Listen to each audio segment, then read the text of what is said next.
Good morning, everyone. I'm on my way to meet my mystery guest for the recording. Alright, by the way, the title for this series has been finalized. I have decided to go with the title Lepak with Ant. Alright, Lepak, L-E-P-A-K. Some may be wondering, Lepak is actually a Malay word. Why I'm using that? If you may not know that the Oxford English Dictionary has actually recognized the word lepak as an English word because they recognize that the word lepak, meaning for chill, relax, loiter, is part of the characteristics of Singapore and Malaysia. As you remember in the last video, I did mention that this mystery guest of mine has a long list of awards, all right, and as well as achievements in his 14 years in his specialized domain. Just to give you a glimpse of what he has won, all right, over the 14 years, he was a two-time world champions, right, and as well as multiple SEA Games medal winners. Along with it, I mean, he was actually inducted to the Hall of Fame for Singapore sports in 2019 after he got retired. All right, along with that, you know, he has many awards, color awards, like a national the Sports Night Award, where he won a ministerial award in the senior category for a couple of times, and then also he won regional competition titles in his event, as well as some European competition as well. Oh yes, my mystery guest has just arrived.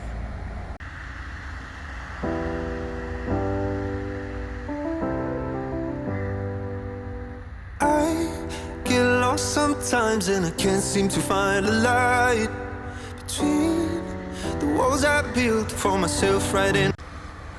Let's go and welcome him, our mystery guest. He shall be unveiled shortly when he opens the door. Yes, that's the mystery guest. Morning, Anthony. That is Shaki, my champ. Welcome, good morning. I've never felt so alive. Alright, Shaki, first and foremost, I'd like to thank you, alright, to be so obliging to have this kind of sessions with me. And it's my first time doing, so I apologize if we make any mistakes along the way. It's still a learning big curve for me. Okay, so anything you want to say to the viewers to begin with? First of all, very good morning to all of you, and I hope that you guys can support Mr. Ant here for his journey to become a new member of the YouTube family, and do subscribe to his channel and click the thumbs up button for any notification. Oh, wow, thanks for the kind words, Shaki. So it has been about 2 years since he's retired. So how's life for you ever since that?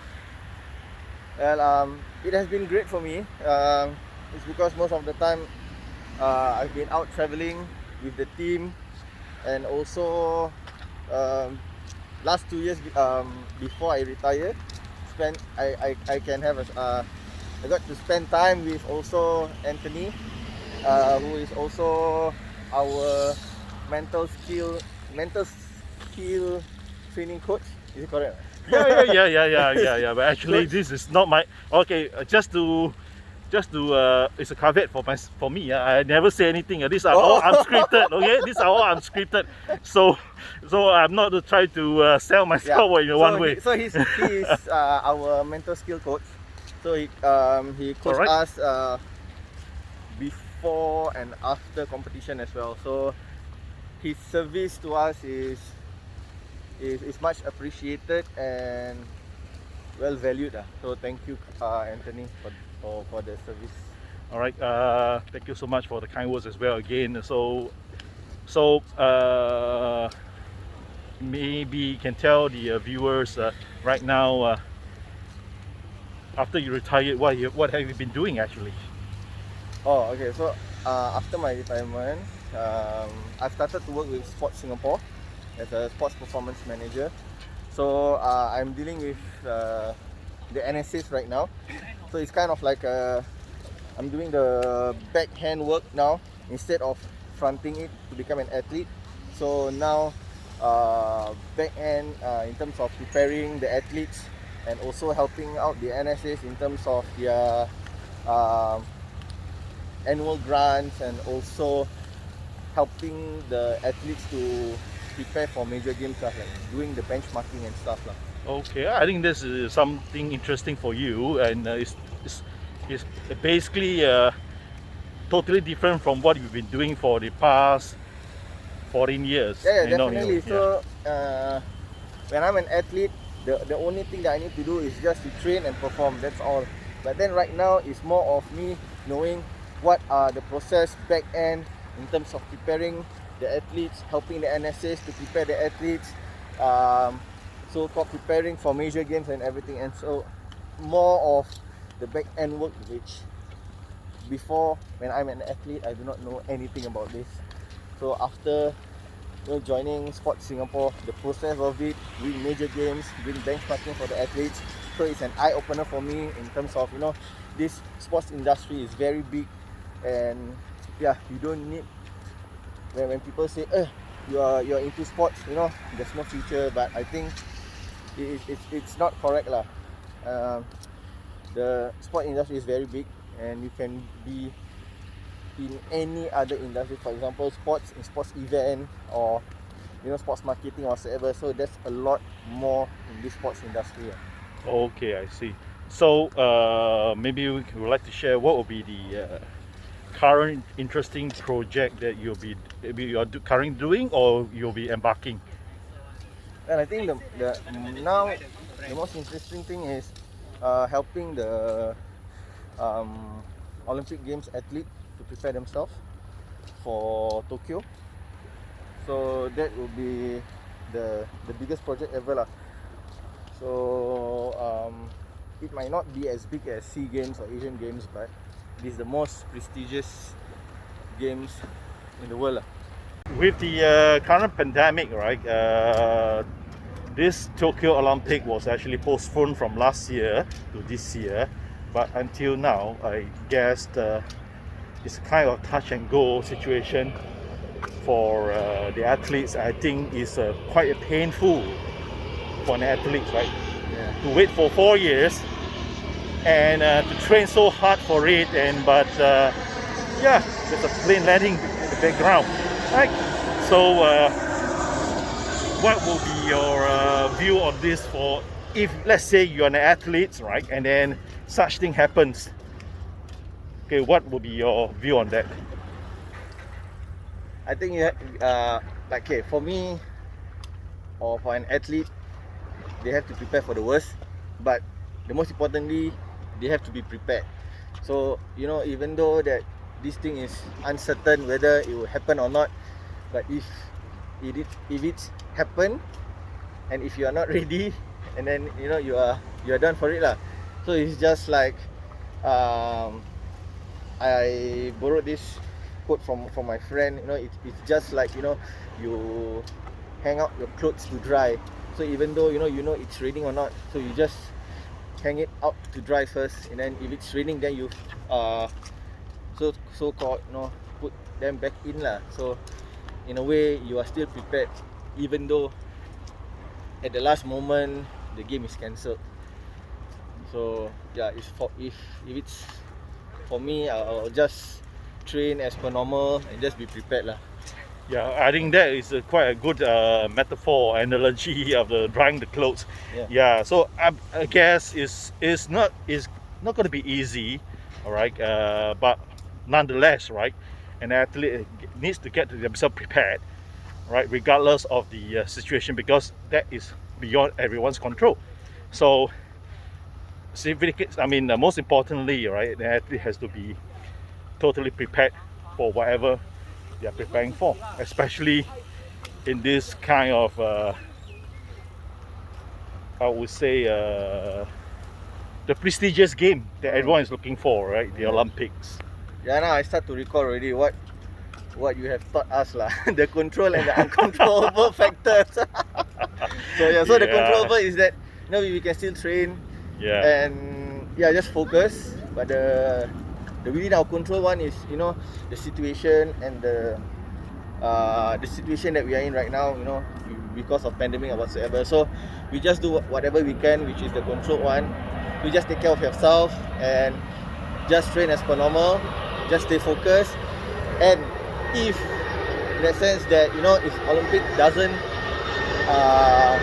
go ahead or whatsoever, you know that you're already prepared. So it's just a matter of time whether the game is a go or not lah. Yep. Okay. Well said, Shake. Now we talk about. I guess my viewers will be keen to know how you're like as an athlete. All right, because with the list of awards and titles, world champ 2 times, so perhaps you can share us the journey you've gone through in your 14 years as an athlete. Well, where do I start? You want to start from the beginning? No, I wouldn't say that would be too long. I probably we'll start from your I How guess, do I start first? No, it's okay. I think that would be too long. But when you started to winning titles and winning, when you start representing Singapore at the senior level, I think that okay. So I started very badly in Silat lah. So just a bit of background, during my junior times, sorry about the background. So usually, not usually lah. So when I was in the junior category, I always lost to my opponent, and this is kind of like, it make me so-called wanting to give up. It's because I've been training so much, but yet still every time competition, I always lost. But then once I transited into the senior category, it seems that, I don't know, my fate has changed. I start to win medals, and I think I'm a late bloomer lah. Yeah. Okay. So and perhaps you can share a bit more on the as a senior athlete. I mean, when you progress to the senior category, right? And that's as you say that you start winning titles and everything. So what will be the one of the memorable moments that you have, all right, when you are actually at this senior level? I think obviously the most memorable one was the first time I won my world title, which is in 2012 in Chiang Mai, Thailand. So at that time, it's kind of like that was my very first major title. I didn't expect much. It's just a normal competition for me. But during that final fight with the Vietnamese, I think I was trailing behind, maybe like around 20 to 2 to 3 points. But then I don't know what struck my mind. It's like, hey Shake, this is the time again. Every time final you will lose, and you will lose. Now you're the only one, you're the only Singaporean that's in the finals, and let's just give your best, and we'll see what the outcome is lah. So don't think about the outcome, just think about the process. So I was like, okay, I'll just do my best. But this is, I don't know how, this is during the fight, this thing is playing in my mind. So yeah, I just try my best, and I just keep on pressing. And eventually to the third round, I managed to catch up with him, and so on and so forth. And eventually I beat him and won the title, and also won the Best Athlete Award. Wow, that must be quite an experience, right? To trail and then to come back from the back and win. I guess that was about the same story that you had when you won your second world champ, right? In 2016 in Bali. Yes. I think I work well under pressure. Sorry again?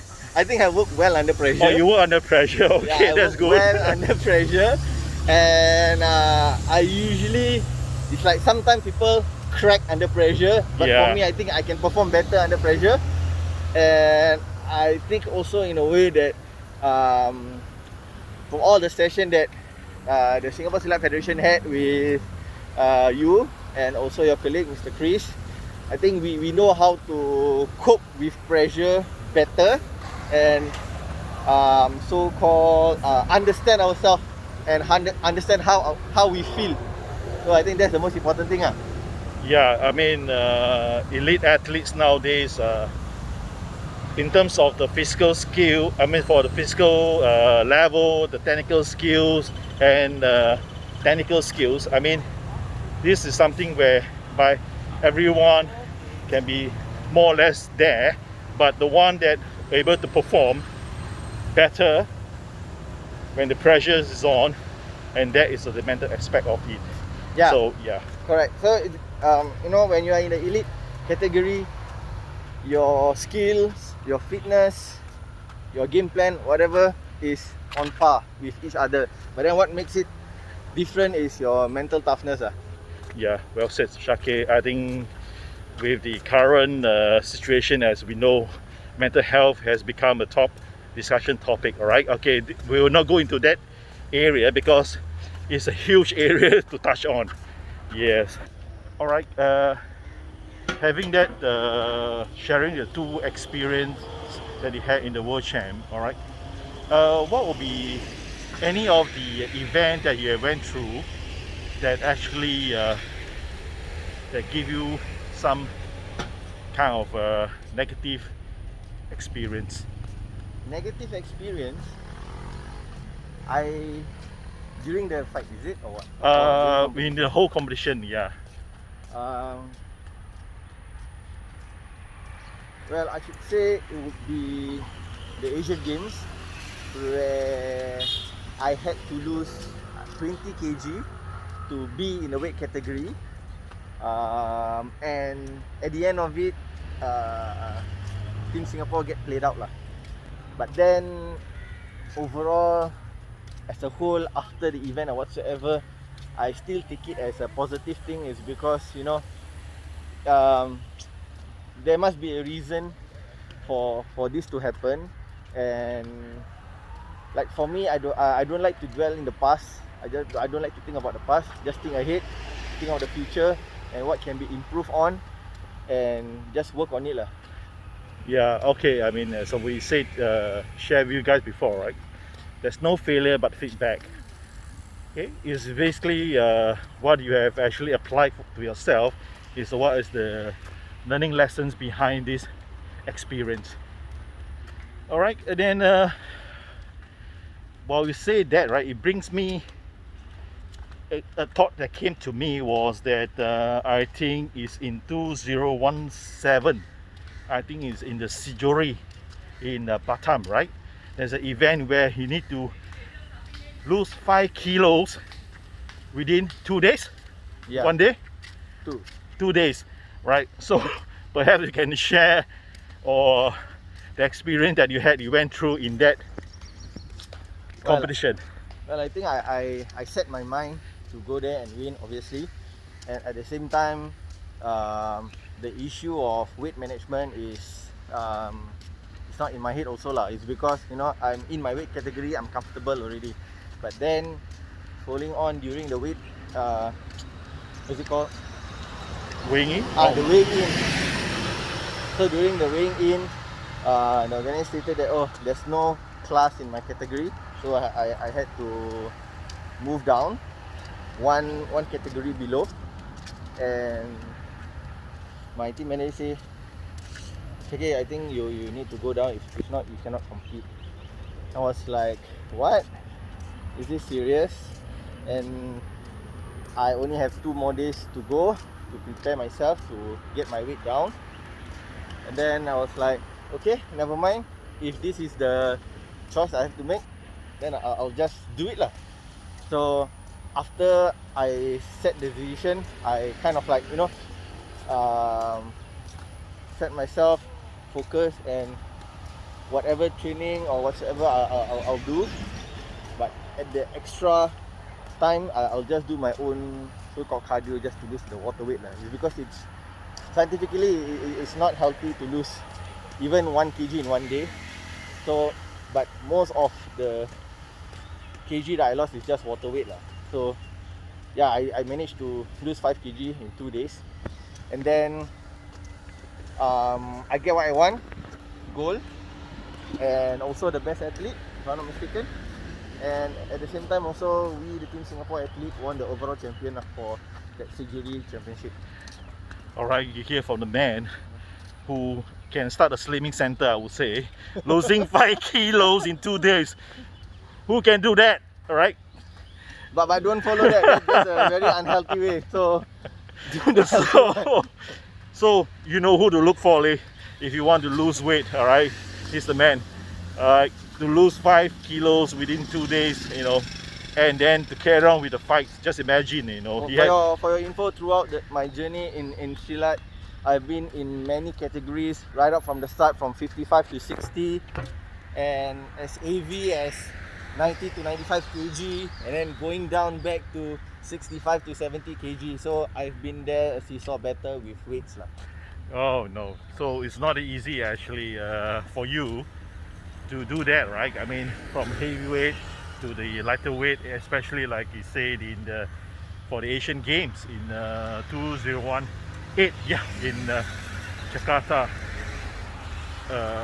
He has to lose 20 kilo from 90, from 89 to 69. So, but that was done within how many months? 6 months. 6 months. Yeah. So, you know the man. So who to look for if you need to lose weight?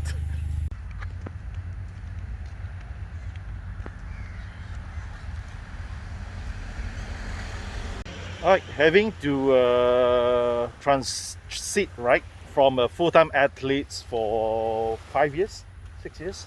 5 to 6 years. 5 to 6 years, yeah. right? Okay, and then to become and to retire in 2018, end of 2018, and to start a new career and leading a normal life. So, what are your challenges back then for this transition? I think it would be strange to say this lah, but then it's kind of like from being so active every day, 2 to 3 times a day training, Monday to Friday, and to transit to so-called office bound, like 9 to 5, kind of like feeling restless. I don't know what to do. Sitting down in the office for even more than 2 to 3 hours get me restless already. But then the most important thing is time management. So that's the most important thing that everyone needs to learn.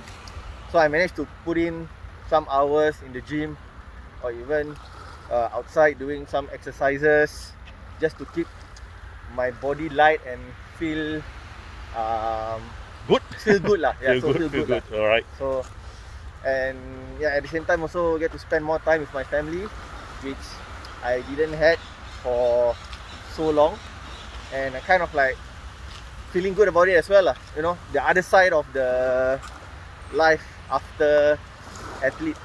So I can say that I'm enjoying it as well lah. Yeah, I mean, it's always a sacrifice, right? Being a full-time athlete, because there's basically sometimes you can say there's no day, no light.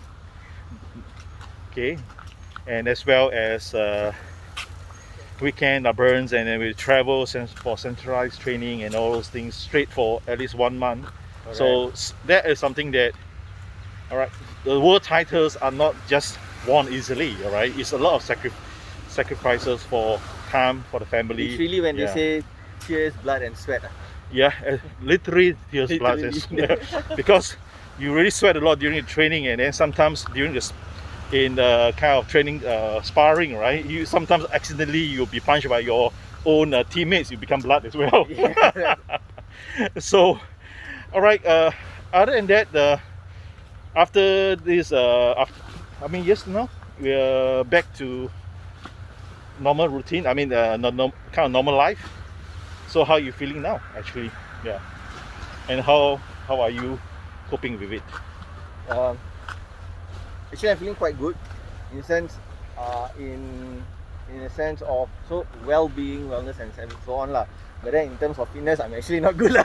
Oh, okay, I mean that would be a trade-off. Just a trade-off. It can be a trade-off a little bit. I mean, you will not be as good or as fit as what when you're the elite athletes, right? So I think sacrifice includes in our daily life, like, you know, if you want something else, you can't have both.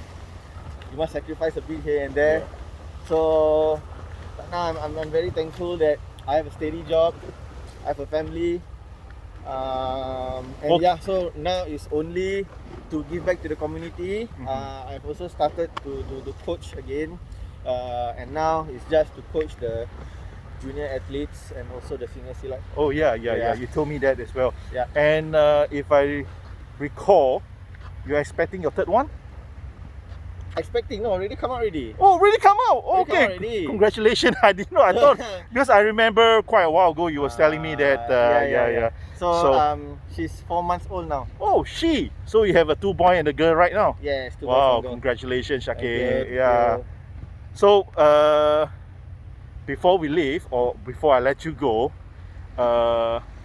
is there something that you would like to say to the viewers? Give your ultimate best and let the Almighty do the rest. Wow, that's a nice one. I have not heard that for a long time. All right. Okay. And do support Anthony's channel. He will be interviewing more people. I think can say famous people. I mean popular lah. Yeah, more popular. Some may know, some may not know. It depends on whether you're active in that domain itself. Yeah. So as the title goes, Lepak with Ant. So I think there's a lot more so-called opportunity and possibility that Anthony we interview lah. Yeah. Okay. Thanks for the encouragement, Shake. All right. So anyway, thanks viewers. Signing off. Right. Cheers. Bye.